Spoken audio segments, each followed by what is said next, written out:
পতিত স্বৈরাচারের দোসররা এখনও সরকারে বসে থেকে দেশকে অস্থিতিশীল করার চক্রান্ত করছে বলে মন্তব্য করেছেন বিএনপির স্থায়ী কমিটির সদস্য সালাহউদ্দিন আহমেদ।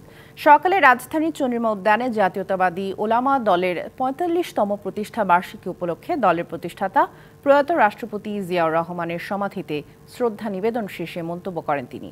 রাষ্ট্র সংস্কারে গঠিত ৬টি কমিশন যথাযথভাবে দায়িত্ব পালন করবে এমন আশার কথা জানিয়ে সালাহউদ্দিন আহমেদ বলেন, বিএনপিও এই সংস্কার কার্যক্রমে সুনির্দিষ্টভাবে সুপারিশমালা তুলে ধরবে। জানান, বিএনপি দেশে সাম্প্রদায়িক সম্প্রীতি চায়। দেশে কেউ সংখ্যালঘু নয়, সবাই বাংলাদেশি, সবার অধিকার সমান। ফেসিবাদের দোসররা এখনো সব জায়গায় প্রতিষ্ঠিত আছে। তারা এখনো বাংলাদেশের সমস্ত জায়গায় বসে চেষ্টা করবে বাংলাদেশ অস্থিরতা সৃষ্টির জন্য। কিন্তু গণ আন্দোলনের যে আকাঙ্ক্ষা, গণবিপ্লবের পরবর্তী মানুষের যে অভিপ্রায় এবং মানুষের মধ্যে যে উচ্ছ্বাস সৃষ্টি হয়েছে, তার মুখে সব কিছু ভেসে যাবে ইনশাআল্লাহ।